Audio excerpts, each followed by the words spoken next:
Chaque jour, nous rencontrons des moments qui mettent à l'épreuve notre patience et perturbent notre calme. Que ce soit un embouteillage alors qu'on est déjà en retard, les habitudes agaçantes d'un collègue ou la batterie de notre téléphone qui se décharge pendant un appel important.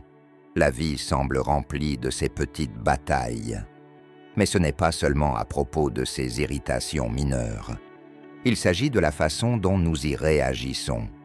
Comment nous gérons ces moments, façonnent nos journées et en fin de compte, nos vies. Aujourd'hui, nous allons plonger dans la sagesse ancienne du stoïcisme, une philosophie qui nous apprend non seulement à survivre à ces moments, mais à prospérer à travers eux. Le stoïcisme offre des outils pratiques pour transformer les frustrations quotidiennes en opportunités de croissance et de paix intérieure. À la fin de cette vidéo, vous comprendrez non seulement pourquoi ces principes ont influencé certains des plus grands esprits du monde pendant des siècles, mais vous aurez aussi des stratégies pratiques à commencer à appliquer dès aujourd'hui pour mener une vie plus résiliente et épanouissante. Explorez avec nous comment la logique calme du stoïcisme peut nous aider à contrôler nos réactions, cultiver la sérénité et déclencher une transformation personnelle profonde. Si vous aimez ce que nous abordons aujourd'hui et souhaitez continuer à apprendre ensemble, faites-moi une faveur. Cliquez sur le bouton d'abonnement pour ne rien manquer des idées transformantes que nous allons explorer. C'est parti. Il est important de se rappeler que tout le monde ressent de la colère, parfois. C'est une partie de la condition humaine. Mais c'est là que le stoïcisme intervient avec sa sagesse profonde. Le stoïcisme nous enseigne que, bien que nous ne puissions pas toujours contrôler ce qui nous arrive, nous pouvons contrôler comment nous réagissons. C'est la clé pour transformer notre relation avec la colère. Réfléchissez-y. Lorsque quelque chose ne va pas, ou qu'une personne nous frustre, notre premier instinct est souvent de réagir avec colère. Mais si nous prenions un instant pour réfléchir à cette réaction, le stoïcisme nous encourage à voir ces moments comme des opportunités de pratiquer des vertus, comme la patience, la compréhension et la résilience. En reconnaissant la colère comme une émotion naturelle, nous préparons le terrain pour la gérer plus efficacement. Des philosophes stoïciens comme Épictète et Marc Aurèle discutèrent souvent de l'idée de ne pas être influencés par les événements extérieurs, mais de se concentrer sur nos réponses internes. Ils croyaient que nos émotions, y compris la colère, viennent de nos jugements sur les événements, pas des événements eux-mêmes. Donc, lorsque nous ressentons de la colère, c'est souvent parce que nous avons attaché une certaine valeur ou un jugement à ce qui s'est passé. Cette prise de conscience offre une opportunité puissante. Chaque fois que nous ressentons la colère monter, nous pouvons nous demander « Quel jugement suis-je en train de porter sur cette situation ? Y a-t-il une autre façon de la voir ? Ce n'est pas une question de supprimer ou de nier votre colère. Il s'agit de la comprendre. En creusant pour découvrir ce qui déclenche notre colère, nous pouvons commencer à changer nos réactions. Par exemple, si vous vous faites couper la route dans un embouteillage et que vous sentez la colère monter, reconnaissez cela comme une occasion d'examiner pourquoi vous réagissez ainsi. Est-ce vraiment l'action de l'autre conducteur ou est-ce votre croyance que votre trajet devrait être sans obstacle? De plus, reconnaître la colère nous aide à éprouver de l'empathie pour les autres qui peuvent aussi lutter avec leurs émotions. Cette empathie peut approfondir nos connexions et améliorer nos interactions. C'est une question de compassion pour nous-mêmes et pour les autres, tandis que nous naviguons dans les complexités des émotions humaines. Cette idée est au cœur de la philosophie stoïcienne. Et elle est incroyablement libératrice une fois que vous la comprenez vraiment. Réfléchissez-y.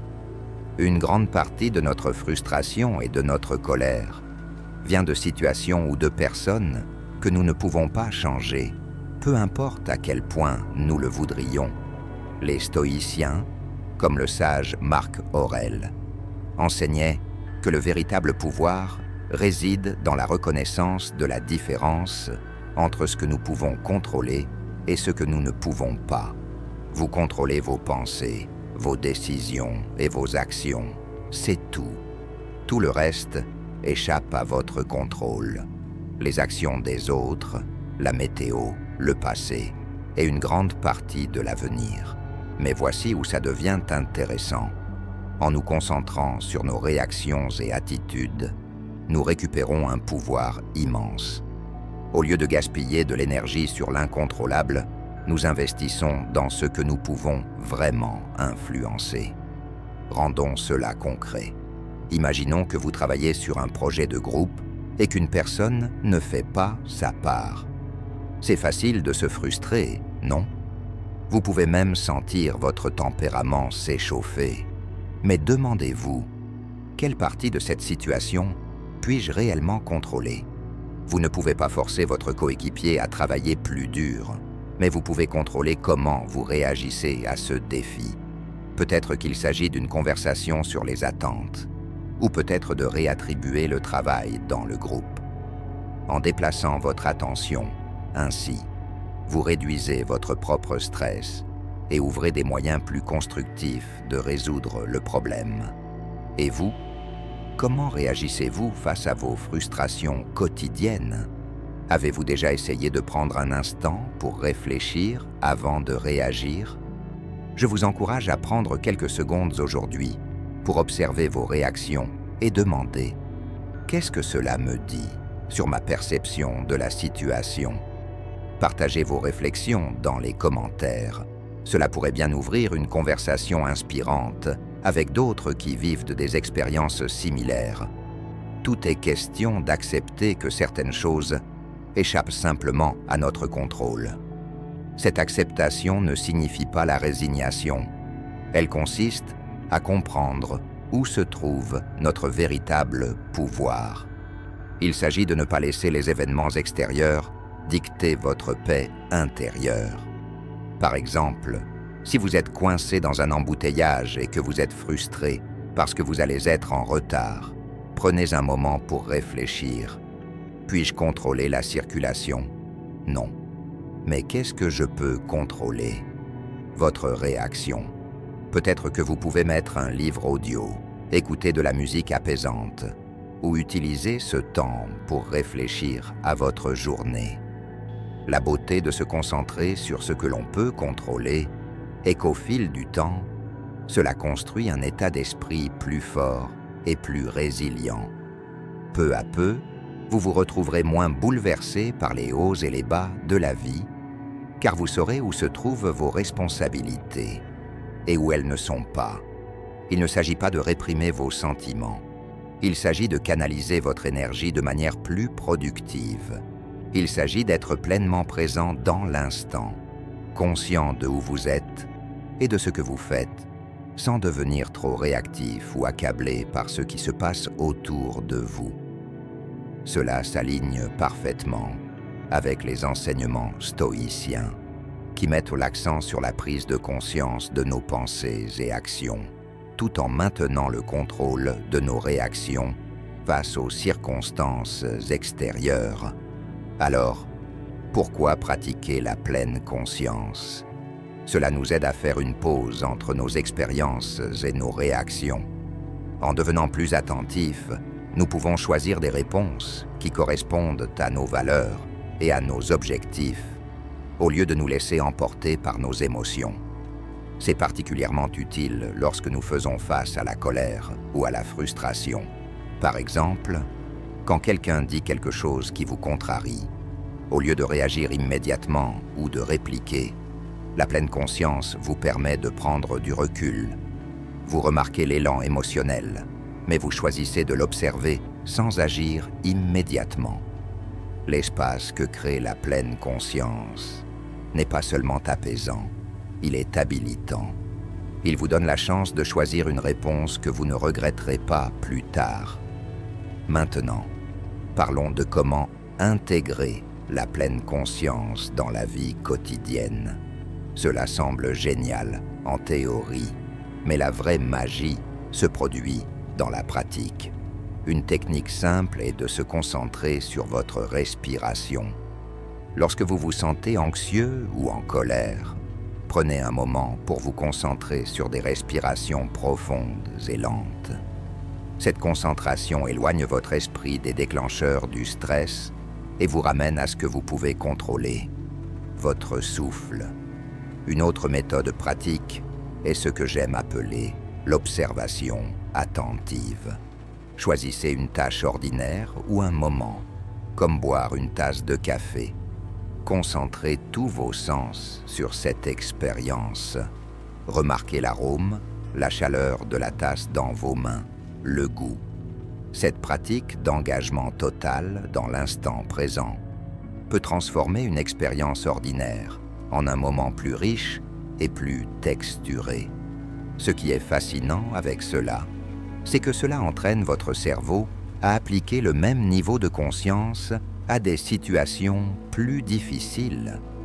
Lorsque la colère ou la frustration surgissent, vous serez mieux équipé pour les gérer avec la même attention et calme. La vérité de l'impermanence. Le stoïcisme nous enseigne également sur l'impermanence de nos expériences. Rien ne dure éternellement, pas même nos émotions. La pleine conscience complète cela en nous aidant à expérimenter nos sentiments sans jugement. Reconnaissez que vous êtes en colère et acceptez-le. Mais rappelez-vous aussi que la colère est simplement un état passager. Ce n'est pas qui vous êtes, et cela ne vous contrôle pas, sauf si vous le permettez. L'idée que tout change et que rien n'est permanent est une vérité universelle qui peut nous aider à naviguer dans les hauts et les bas de la vie avec plus de grâce et moins de frustration. Il s'agit de comprendre que nos circonstances, émotions et même nos pensées sont constamment en flux, et d'apprendre à embrasser cet état de changement constant plutôt que de lui résister. Réfléchissez à combien de fois nous nous fâchons parce que les choses ne se sont pas passées comme prévu. Peut-être que ce fut une promotion qui ne s'est pas concrétisée, une relation qui s'est terminée de manière inattendue, ou un changement soudain dans notre santé. Notre première réaction est souvent de résister à ces changements, de nous mettre en colère ou de nous attrister. Mais le stoïcisme nous invite à regarder ces situations différemment, à travers le prisme de l'impermanence. Quand nous comprenons vraiment que rien n'est permanent, nous réalisons que notre colère ou notre déception est également temporaire. Cela ne diminue pas l'importance de nos sentiments, mais cela nous donne une perspective plus équilibrée sur eux. Accepter l'impermanence nous permet de vivre davantage dans l'instant présent et de nous inquiéter moins du passé ou de l'avenir. Alors, comment réagissez-vous face aux changements inattendus dans votre vie? Avez-vous déjà pris un moment pour observer ces changements sous l'angle de l'impermanence? Je vous invite à partager vos expériences et réflexions dans les commentaires ci-dessous. Comment acceptez-vous l'impermanence dans votre quotidien? C'est une opportunité pour s'adapter et grandir.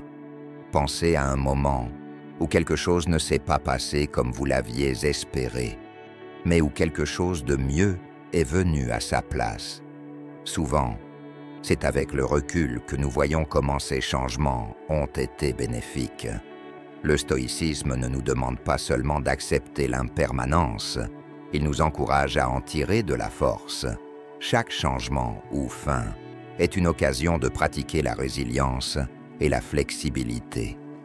En cultivant cet état d'esprit, nous non seulement faisons face aux défis de la vie de manière plus efficace, mais nous apprenons aussi à les naviguer avec une sensation de calme et d'anticipation pour ce qui vient ensuite. Les stoïciens croyaient qu'en prenant conscience des causes profondes de nos émotions, nous pouvions parvenir à une meilleure maîtrise de nous-mêmes. Lorsque nous comprenons nos émotions, nous sommes mieux équipés pour répondre aux défis de la vie d'une manière qui est en accord avec nos valeurs et nos objectifs, plutôt que de simplement réagir par habitude ou impulsion. Chaque émotion que nous ressentons, qu'il s'agisse de colère, de joie, de tristesse ou de peur, est déclenchée par notre perception de ce qui se passe autour de nous. Par exemple, si vous vous sentez en colère lorsqu'on vous interrompt pendant que vous parlez, il vaut la peine d'explorer pourquoi.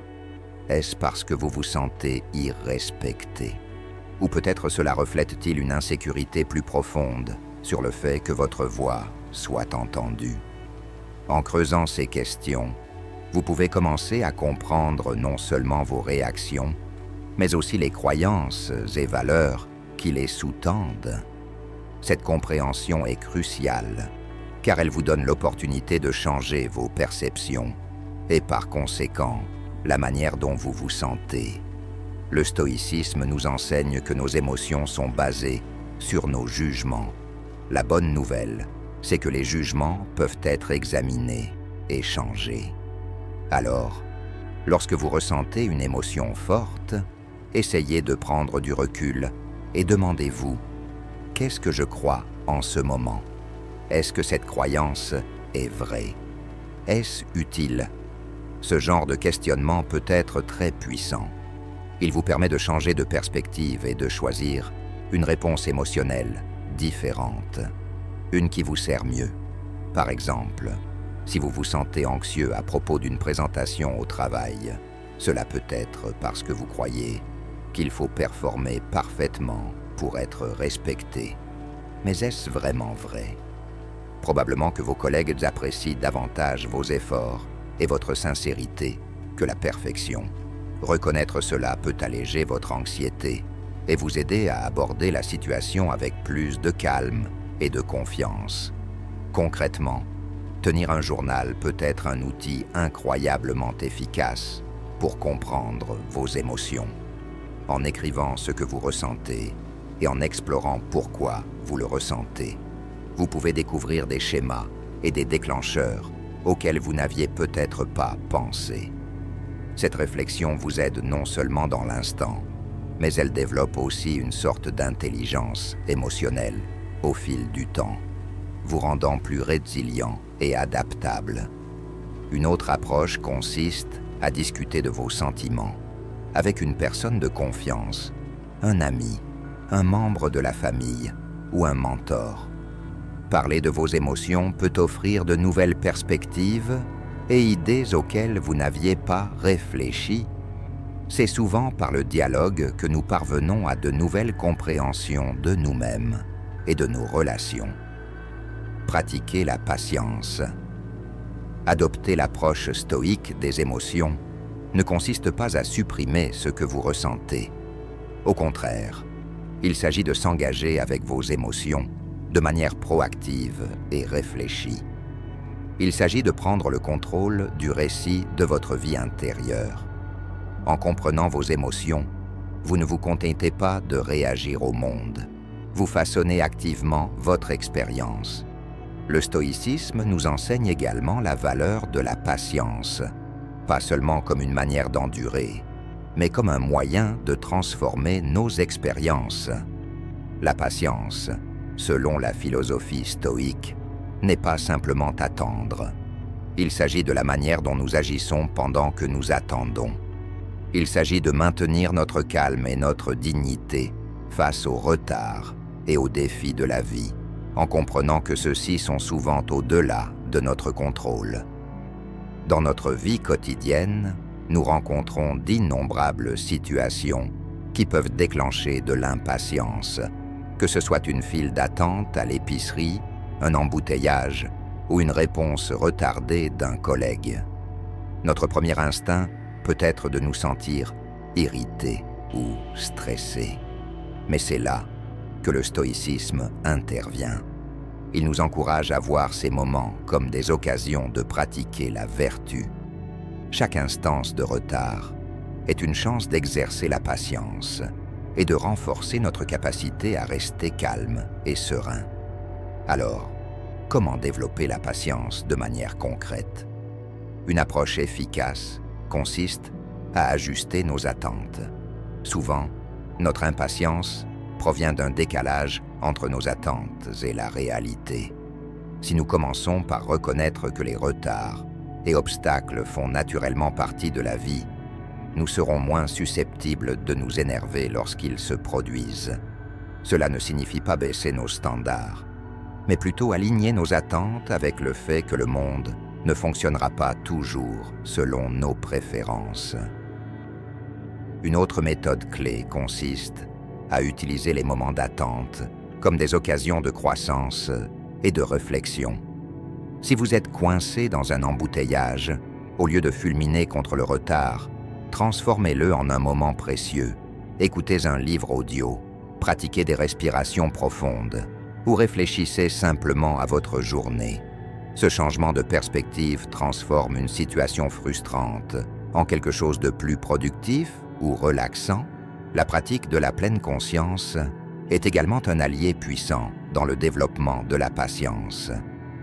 En étant présent dans l'instant et en s'engageant pleinement avec lui, nous pouvons nous éloigner des sentiments d'urgence et d'agitation qui accompagnent souvent l'attente. La pleine conscience nous aide à cultiver un état d'esprit paisible qui nous protège contre les élans d'impatience. Le stoïcisme ne plaide pas seulement pour la patience, mais aussi pour la compréhension de l'impermanence de notre état actuel.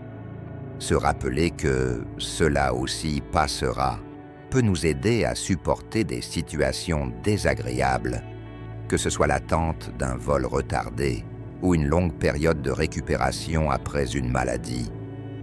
Le savoir que c'est temporaire rend la situation plus supportable. Enfin, célébrer les petites victoires est crucial pour développer la patience.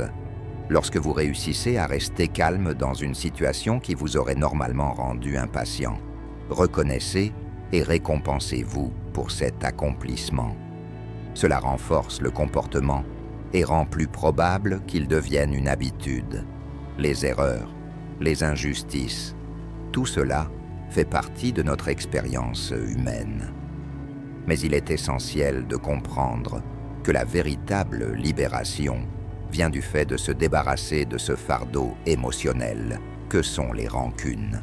Le pardon, selon les stoïciens, n'est pas une question d'oublier, mais de choisir de ne pas laisser les actions d'autrui perturber notre paix intérieure. Cela demande de l'autodiscipline et de la maîtrise de soi, des qualités que les stoïciens s'efforcent de développer chaque jour. Pourtant, cette démarche n'est pas simple ni immédiate. Le pardon prend du temps et souvent, il nécessite un effort conscient pour se détacher de ces sentiments d'injustice.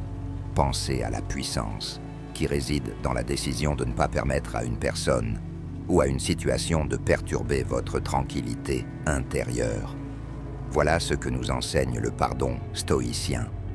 Faire un choix conscient de ne pas laisser les actions passées affecter votre état d'esprit actuel. Cette décision vous permet de récupérer votre énergie émotionnelle et de l'orienter vers des actions plus constructives, en accord avec vos valeurs et vos objectifs. Mais comment appliquer ce principe dans notre vie quotidienne? Tout commence par la reconnaissance que tous les êtres humains, y compris nous-mêmes, faisons des erreurs. Nous agissons parfois par ignorance, parfois par malveillance, mais nous sommes tous sujets à l'erreur. En prenant le temps de réfléchir à nos propres imperfections, nous pouvons développer de l'empathie envers les autres et rendre le pardon plus facile. Un autre principe stoïcien est de toujours considérer la situation dans une perspective plus large. Souvent, les choses auxquelles nous nous accrochons ne sont pas aussi importantes dans le grand schéma de notre vie. En concentrant notre attention sur notre bien-être à long terme, qui repose sur la paix et l'harmonie. La douleur immédiate des offenses passées devient plus facile à surmonter. Le pardon consiste également à réécrire notre propre narration. Au lieu de se voir comme une victime, ce qui peut alimenter la colère et l'impuissance, il s'agit de se percevoir comme un survivant, voire un héros de notre histoire, celui qui a surmonté des défis et qui est sorti plus fort. Cette manière de voir les choses favorise non seulement le pardon, mais aussi une plus grande force intérieure pour avancer dans la vie. Et n'oublions pas que la méditation et la pleine conscience peuvent grandement aider dans ce processus. Ces pratiques apaisent l'esprit et créent l'espace nécessaire pour traiter nos émotions de manière plus rationnelle et moins réactive. Prenez quelques instants pour vous asseoir tranquillement et vous concentrer sur votre respiration. Imaginez les personnes qui vous ont offensé et envoyez-leur des pensées de bienveillance. Cela ne signifie pas accepter leur faute, mais choisir de vous libérer de son emprise. Enfin, il est crucial de comprendre que le pardon est un processus, parfois long. Ce n'est pas un événement instantané, et c'est tout à fait normal. Chaque petit pas vers le pardon est un pas vers une vie émotionnellement plus équilibrée et plus libre. Un autre aspect fondamental de la philosophie stoïcienne est le contrôle de soi. Ce n'est pas juste se retenir d'agir de manière impulsive, mais comprendre que chaque acte de maîtrise de soi est un pas vers la sagesse. Par exemple, si vous essayez d'adopter un mode de vie plus sain, c'est le contrôle de soi qui vous empêche de manger cette malbouffe tard dans la nuit. De même, dans des situations émotionnelles tendues, c'est lui qui vous permet de ne pas répondre avec colère, préservant ainsi vos relations et votre paix intérieure. À ce stade, vous vous demandez peut-être « Comment puis-je renforcer cette maîtrise de soi dans ma vie ?» Une première étape est de réfléchir régulièrement à vos actions et leurs conséquences. Prenez quelques minutes chaque soir pour évaluer vos choix. Avez-vous manqué de contrôle à un moment donné? Qu'est-ce qui a déclenché cela? En comprenant ces mécanismes, vous pourrez mieux les gérer à l'avenir. Une autre méthode stoïcienne très utile consiste à établir des règles claires pour vous-même, basées sur vos valeurs. En vous y tenant, vous renforcez votre capacité à contrôler vos actions. Par exemple, ne pas consulter son téléphone pendant les repas ou limiter le temps passé sur les réseaux sociaux.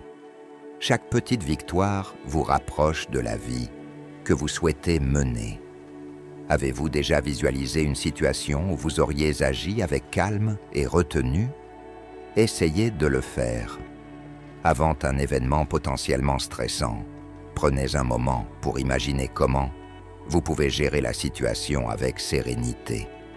Cette préparation mentale rendra beaucoup plus facile l'application de vos principes stoïciens quand l'émotion risque de prendre le dessus. Pratiquer la maîtrise de soi et le pardon, c'est un chemin, pas une destination. Parfois, vous échouerez et c'est tout à fait normal. Ce qui importe, c'est de reconnaître vos erreurs, d'en tirer des leçons et de continuer à avancer. Chaque petit pas vers un plus grand contrôle de soi est une victoire en soi, une occasion de devenir une personne plus sage et plus équilibrée. Rappelez-vous, chaque étape sur le chemin de la maîtrise de vos émotions vous rapproche d'une vie plus paisible.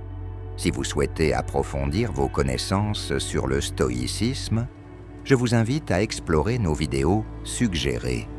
Ensemble, nous ne faisons pas que comprendre la philosophie stoïcienne, nous la vivons, nous la transformons. Quels sont les petits gestes que vous pouvez faire aujourd'hui pour pratiquer le pardon? Quelles sont les situations où vous avez manqué de maîtrise de soi récemment? Et comment pouvez-vous y réagir différemment à l'avenir? En quoi le fait de prendre du recul avant de réagir peut-il améliorer vos relations et votre bien-être quotidien?